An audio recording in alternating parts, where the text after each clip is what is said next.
नमः शिवाभ्यां नवयौवनाभ्यां परस्पराश्लिष्टवपुर्धराभ्यां नगेन्द्रकन्या वृषकेतनाभ्यां नमो नमः शङ्करपार्वतीभ्यां सर्ववेदान्तसिद्धान्तगोचरं तमगोचरं गोविन्दं परमानन्दं सद्गुरुं प्रणतोऽस्म्यहम् सुशान्तां सुदेहां दृगन्ते कचान्तां लसत्सल्लताङ्गीमनन्तामचिन्त्यां स्मृतां तापसैसर्गपूर्वस्थितां तां भजे शारदाम्बाम् अजस्रं मदम्बाम् सदाशिवसमारम्भां शङ्कराचार्यमध्यमाम् अस्मदाचार्यपर्यन्तां वन्दे गुरुपरम्पराम्। ओम नमो ब्रह्मादिभ्यो ब्रह्मविद्या संप्रदाय कर्तृभ्यो वंश ऋषिभ्यो महद्भ्यो नमो गुरुभ्यः। सर्वोपप्लवरहित प्रज्ञान घनः प्रत्यगर्थो ब्रह्मैवाहमस्मि। உபய ஜெகத்குரு அவருடைய திவ்ய திருவடி தாமரைகளுக்கு அநேக நமஸ்காரங்கள். இந்த புண்ணியபூமி ஸ்ருங்கேரி உபன்யாச மாளிகையின் சென்ற உரையில் நாம் ஸ்ரீ ரிஷ்யசிருங்க மகர்ஷியை பற்றி பிரம்மாண்ட புராணம் என்ன சொல்கிறது என்பதை பற்றி சிந்தித்து பிறகு ஸ்ரீமத் வால்மீகி ராமாயணத்தின் பாலகாண்டத்தின் 9வது சர்க்கத்தில் இருக்கக்கூடிய ரிஷ்யசிங்கரின் கதையை யதாமதி யதாசக்தி அனுபவித்தோம். இன்று அந்த கதையின் தொடர்ச்சி எவ்வாறு இருக்கிறது என்பதை பற்றி சிந்திக்கலாம். ஸ்ரீமத் வால்மீகி ராமாயணத்துடைய பாலகாண்டத்தின் 9வது 10வது மற்றும் 11வது சர்க்கங்களில் ரிஷ்யசிங்கரின் திவ்யமான சரித்திரம் வருகிறது. அதுல 9வது சர்க்கத்துல சுமந்திரர் தசரதர் கிட்ட சொல்லும் வண்ணம் அந்த கதை இருக்கு. அதாவது சனத்குமாரர் சொன்ன கதைய சுமந்திரர் தசரதருக்கு எவ்வாறு எடுத்து சொல்கிறார் அப்படிங்கக்கூடியத நாம் 9வது சர்க்கத்துல பார்க்கலாம். அந்த கதையை தான் நாம் சென்ற உரையில அனுபவித்தோம். சுமந்திரர் தசரதருக்கு ரிஷ்யசிங்கருடைய கதைய சங்கிரகமா சொல்லி ரோமபாதருடைய அங்க தேசத்துக்கு ரிஷ்யசிங்கர் அடியெடுத்து வைத்த உடனேயே நன்றாக மழை பெய்தது அப்படின்னு சொல்லி சொல்ற. இவ்வாறு சொன்ன உடனேயே தசரத மகாராஜா ரொம்ப சந்தோஷப்பட்டு அவருடைய சாரதியாவும் மந்திரியாவும் இருக்கக்கூடிய சுமந்திரரை பார்த்து கேட்கிறார், அங்க தேசத்துடைய ராஜாவா இருக்கக்கூடிய ரோமபாதர் ரிஷ்யசிங்கரை அவருடைய நாட்டுக்கு வரவழைத்தார் அப்படின்னு சொல்லி சொன்னேனே, எவ்வாறு அவர் இந்த ரிஷ்யசிங்க மகர்ஷிய வரவழைத்தார் அப்படிங்கிறத பற்றி கேட்கறதுக்கு என்னுடைய மனசுல ரொம்ப ஆவல் இருக்கு. ஆதலால் அந்த கதையும் நீங்க எடுத்து சொல்லணும் அப்படின்னு சொல்லி சொன்ன உடனே சுமந்திரர் அங்க தேசத்துக்கு ரிஷ்யசிங்கரை அழைத்து வருவதற்காக ரோமபாதர் என்ன பண்ணினர், எப்படி அழைத்து கொண்டு வந்தார் அப்படிங்கக்கூடிய அந்த கதையும் சொல்ற. அததான் நாம் ஸ்ரீமத் ராமாயணத்துடைய பாலகாண்டத்தின் 10வது சர்க்கத்துல பார்க்கலாம். சுமந்திரச்சோதிதோ ராஜ்ஞா प्रोवाचेदं वचस्तदा यथर्ष्यशृङ्गस्त्वानीतो येनोपायेन मन्त्रिभिः रोमपादमुवाचेदं सहामात्यः पुरोहितः उपायो निरपायो यमस्माभिरभिचिन्तितः. சனத்குமாரர் சொன்ன கதையை தானே சுமந்திரர் சொல்லிட்டு வரார். இப்ப சுமந்திரர் சொல்றார், சனத்குமாரர் மேலும் இந்த கதையும் கூட சொல்லியிருக்கார். அந்த கதை எப்படி வருது அப்படின்னா, ரோமபாதர் அவருடைய புரோகிதரை பார்த்து, நீங்க அந்த ரிஷிசங்கரை கூட்டின்னு வரத்துக்கு எந்த உபாயத்தை பண்ணிருக்கேள் அப்படின்னு சொல்லி கேட்கக்கூடிய சமயத்துல, அப்போ அங்க இருந்த அந்த புரோகிதரோட சேர்ந்திருந்த மந்திரிகள் அவ எல்லாருமே சொல்றாளாம், நாம ஒரு உபாயத்தை சிந்தனை பண்ணிருக்கோம், அது நிரபாயமா இருக்கக்கூடிய உபாயம், அது என்ன அப்படிங்கறத சொல்றோம் அப்படிங்கிறதா அவ சொல்றா அந்த ராஜா கிட்ட. ரிஷ்யஸ்ருங்கோ வனச்சரஸ்தபஸ்வாத்யாய சம்யுதः அனபிக்ஞஸ்து நாரீணாம் விஷயாணாம் சுகஸ்ய ச. ரிஷ்யஸ்ருங்க மகர்ஷி இருக்காரே, அவர் எப்பொழுதுமே வனத்துல இருந்துட்டு சுவாத்தியாயத்துடன் தபஸுடன் அவருடைய வாழ்க்கையை நடத்திட்டு இருக்கார். அவருக்கு ஸ்திரீக்களை பத்தி ஒண்ணுமே தெரியாது. ஸ்திரீக்கள் அப்படிங்கிறவ இருப்பா அப்படிங்கக்கூடிய விஷயம் கூட அவருக்கு தெரியாது. அவருக்கு தெரிஞ்சதெல்லாம் அவருடைய தகப்பனார் மட்டும்தான். ஆதலால் அவர் இந்த விஷய சுகத்துல ஆசக்தி உள்ளவரா இல்லை, அவருக்கு வேற எதுவுமே தெரியாது. ஆதலால் அத்தகையவரை நாம் நம்முடைய கணிகா ஸ்திரீக்களை வச்சு கூட்டுன்னு வந்தோமே ஆனால் அது சரியா இருக்கும் அப்படின்னு இந்த புரோகிதரும் மந்திரியும் ரோமபாத ராஜாவை பார்த்து சொல்றா. இந்திரியார்த்தைரபிமதைஹி நரசித்த பிரமாதிபிஹி புரமானாயிஷ்யாமஹ க்ஷிப்ரம் சாத்யவசீயதாம். இந்திரிய விஷயத்துக்கு எல்லாருமே விழுந்துடுவா. அதுக்காக நாம எப்படியாவது அவரை அங்கேந்து ஏதோ ஒரு உபாயத்தை பண்ணி இந்த கணிகா ஸ்திரீக்களின் ஒரு சககாரத்தோட அவரை கூட்டுண்டு வரலாம் அப்படின்னு சொல்லி ராஜாவை பார்த்து சொல்றா. கணிகாஸ்தத்ர கச்சந்து ரூபவத்யஸ்வலங்கிருதாக பிரலோபிய விவிதோபாயைஹி ஆதேஷ்யந்தீஹ சத்கிருதாக. கணிகா ஸ்திரீக்கள் அப்படின்னா அந்த ஆஸ்தானத்துல இருக்கக்கூடிய நர்த்தகிகள், அப்படியே தாசியை போன்றவர்கள். அத்தகைய அந்த கணிகா ஸ்திரீக்கள் நல்ல அலங்காரத்தை பண்ணிண்டு அந்த இடத்துக்கு போட்டோம். அவ எப்படியாவது வெவ்வேறு உபாயங்களால அந்த ஸ்ரீ ரிஷ்யசிங்க மகர்ஷிய இந்த இடத்துக்கு கூட்டுண்டு வரட்டும் அப்படின்னு இந்த மந்திரிகளும் புரோகிதர்களும் ராஜாவை பார்த்து சொல்றான். ஸ்ருத்வா ததேதி ராஜா ச பிரத்யுவாச புரோஹிதம் புரோஹிதோ மந்திரிணச்ச ததா சக்ருஷ்சதே ததா. இதை கேட்ட உடனேயே ராஜா அந்த புரோஹிதரை பார்த்து சொல்றா, சரி நீங்க அப்படியே பண்ணுங்கோன்னு சொல்லி. அப்போ அந்த புரோஹிதரும் மந்திரிகளும் அது போலயே பண்றதுக்கு சித்தமாறா. வார முக்கியாஸ்து தச்ருத்வா வனம் பிரவிவிஷுர் மஹத் ஆஸ்ரமஸ்யா விதூரேஸ்மின் யத்னம் குர்வந்தி தர்ஷனே. அப்ப இந்த கணிகா ஸ்திரீக்கள்லாம் இந்த விசாரத்தை மந்திரிகள் கிட்டேந்தும் புரோஹிதர் கிட்டேந்தும் கேட்டு அவ அப்படியே செய்யறோம் அப்படிங்கிறதா சொல்லி அந்த இடத்துலேருந்து ரிஷிசிங்கர் இருக்கக்கூடிய வனத்துக்கு அவ போறா. ரிஷிசிங்கர் இருக்கக்கூடிய ஆசிரமத்திலேருந்து சிறிதளவு தூரத்துல அவள்லாம் ரிஷிசிங்கருடைய தரிசனத்தை பண்றதுக்காக காத்துட்டு இருக்காளாம். ரிஷே புத்திரஸ்ய தீரஸ்ய நித்யமாஸ்ரமவாசினஹ பிதுஸ்ஸ நித்ய சந்துஷ்டோ நாதி சக்ராமச்சாஸ்ரமாத் நதேன ஜன்ம பிரவர்த்தி திருஷ்ட பூர்வம் தபஸ்வினா ஸ்ரீவா புமான் வா யச்சான்யத் சத்வம் நகர ராஷ்டிரஜம்.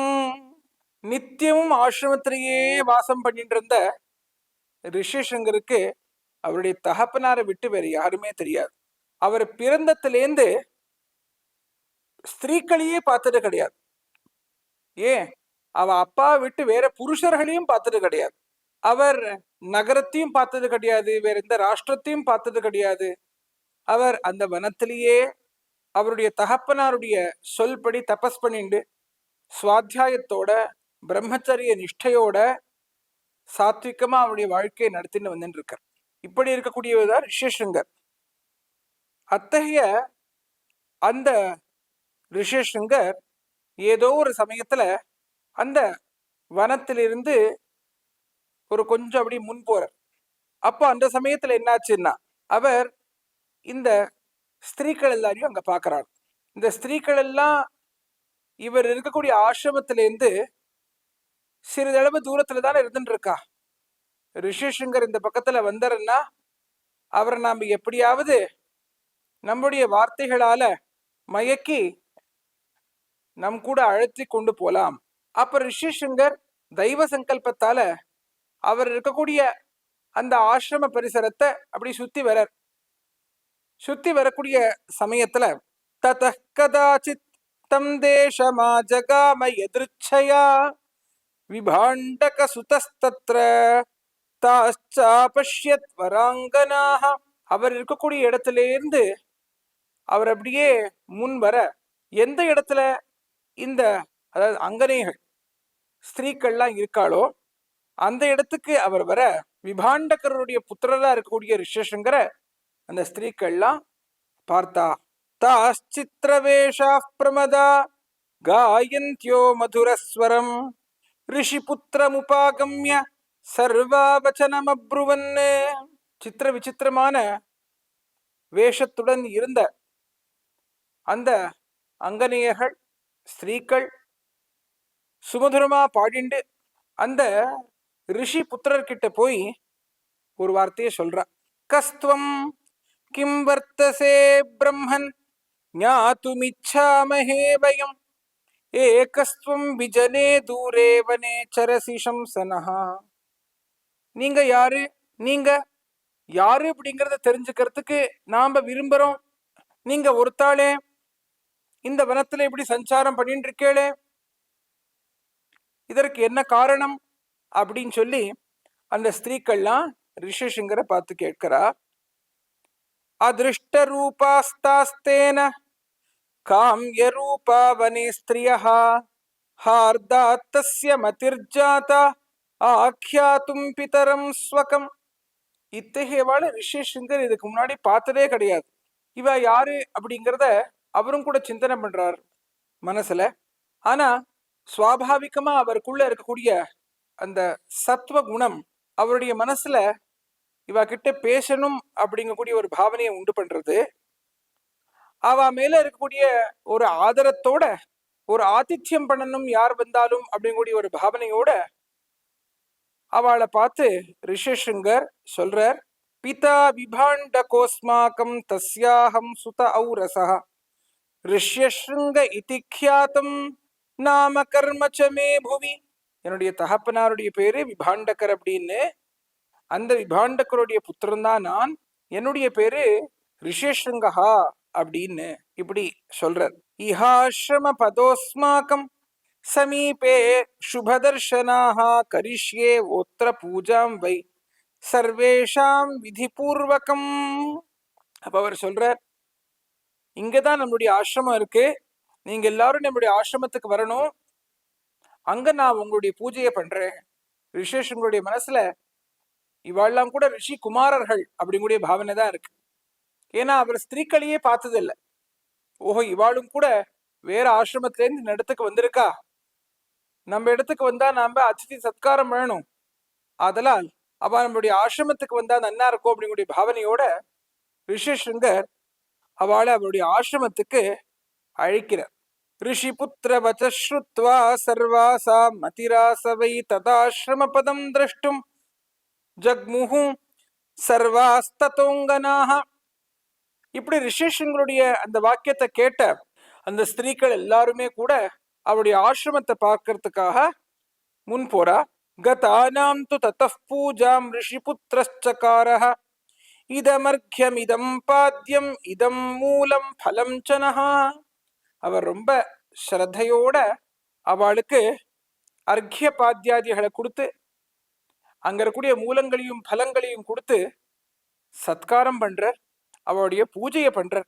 பிரதிகிருஹ்ய துதாம் பூஜாம் சர்வாயேவ சமுத்சுகாஹ ரிஷேர்பீதாச்ச சீக்கிரம் தூ கமனாய மதிம் ததுஹு.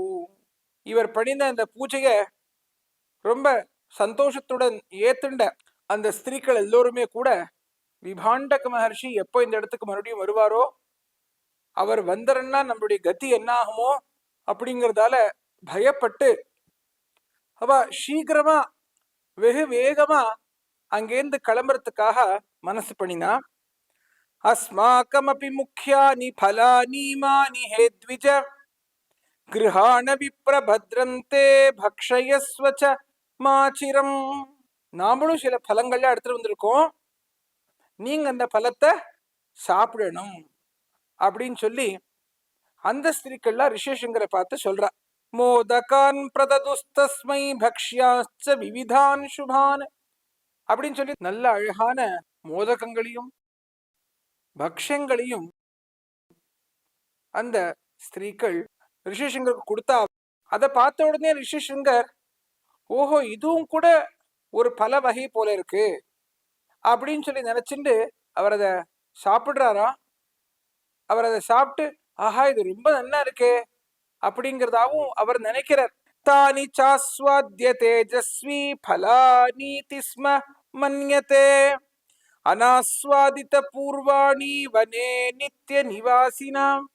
இது போல இருக்கக்கூடிய பலத்தை நான் இதுக்கு முன்னாடி சாப்பிட்டதே இல்லையே, ரொம்ப நல்லா இருக்கே அப்படின்னு அவர் அவருடைய மனசுல நினைக்கிறார்.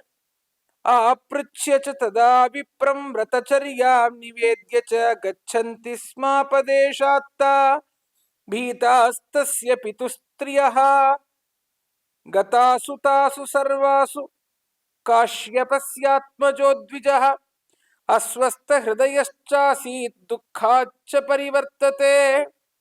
அப்புறம் அவரை பத்தி இன்னும் கொஞ்சம் விசாரணையை பண்ணி அந்த ஸ்திரீக்கள்லாம் எங்க ரிஷிசங்கருடைய தகப்பனாரா இருக்கக்கூடிய விபாண்டகர் இந்த ஆசிரமத்துக்கு வந்துருவாளோ அப்படிங்கிறதா பயந்து அந்த இடத்துல இருந்து கிளம்பினாலாம். அவ கிளம்பின பிறகு ரிஷிசங்கருடைய மனசுல இந்த ரிஷிகுமாரர்கள் எங்கேருந்து வந்தா, இவா இப்படி இருக்காளே, இதுக்கு முன்னாடி நான் இப்படி இருக்கிறவளை பார்த்ததே இல்லையே அப்படிங்கிறதாவே நினைச்சுட்டு இருந்தாளாம். அதை நினைச்சுண்டே ததோ பரேத்யுஸ்தம் தேசமா ஜகாமச வீரியவான் விபாண்டக சுத ஸ்ரீமான் மனசா சிந்தயன் மனோஜ்ஞாயத்ர தாதிருஷ்டா வாரமுக்யா ஸ்வலங்கிருதாः திருஷ்ட்வைவ ச ததோ விப்ரமாயாந்தம் ஹிருஷ்டமானசாः. அதை நினைச்சுண்டே அவர் அடுத்த நாள் அப்படியே எந்த இடத்துல அவ எல்லாரையும் பார்த்தாளோ அந்த இடத்துக்கு போறார். அந்த இடத்துக்கு அவர் போன பிறகு இவர் வரத பார்த்த அந்த ஸ்திரீகள் எல்லோருமே இவர்கிட்ட ரொம்ப சந்தோஷமா மறுபடியும் பேச ஆரம்பிக்கிறார். உபசிருத்ய ததः சர்வாஸ்தாஸ்தமூச்சுரிதம் வசஹ ஏஹ்யாஸ்ரம பதம் சௌம்ய அஸ்மாகமிதி சாப்ருவன்னே. நீங்களும் வாங்கோ, நம்மளுடைய ஆசிரமத்தையும் நீங்க பார்த்த மாதிரி ஆகுமே, நீங்க நம்ம கூட வந்தேன்னா நம்மளுடைய ஆசிரமத்தையும் நீங்க பார்க்கலாம், அதுவும் ரொம்ப நல்லா இருக்கும், அங்கேயும் இது போலயே நிறைய கந்தங்கள் மூலங்கள் பலங்கள் எல்லாமே கிடைக்கும், நீங்க நம்ம கூட வரணும் அப்படிங்கிறதா சொல்றா.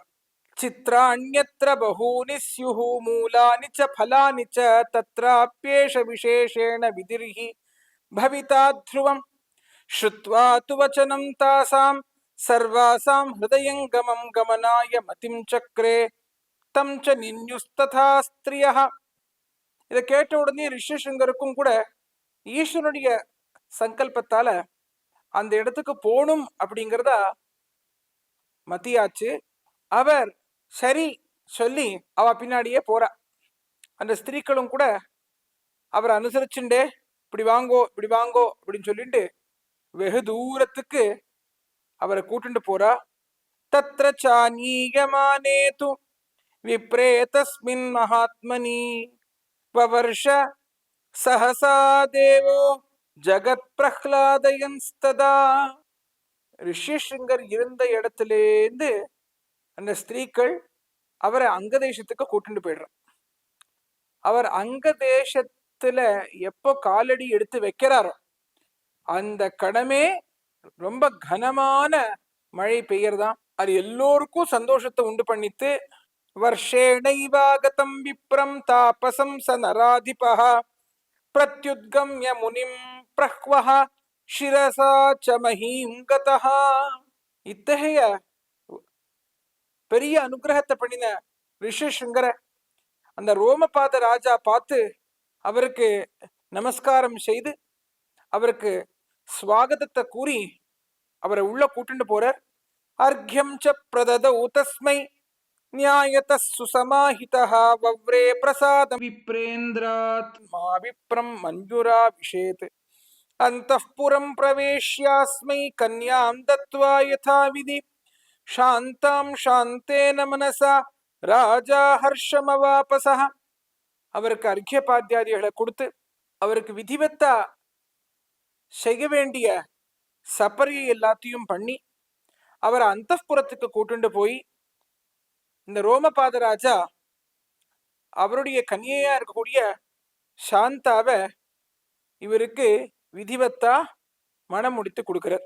ஏவம் சந்நியவசத் தத்ர சர்வகாமை சுபூஜிதः ரிஷ்யஸ்ருங்கோ மகாதேஜா சாந்தயா சஹ பாரியயா. இப்படி ரிஷ்யஸ்ருங்கருக்கும் சாந்தாதேவிக்கும் கல்யாணம் ஆன பிறகு ரிஷ்யஸ்ருங்கர் ரோமபாதருடைய அந்த அங்கதேசத்திலேயே வசித்து வந்தார் அப்படின்னு சுமந்திரர் தசரதர் கிட்ட சனத்குமாரர் சொன்ன கதையை இப்படி சொல்றார். மேலும் இந்த கதையுடைய தொடர்ச்சி எப்படி இருக்கும் அப்படிங்கிறத வரும் தொடரில் அனுபவிக்கலாம் என்று கூறி விடை பெறுகிறோம். நம சங்கராய. நமாமி சங்கர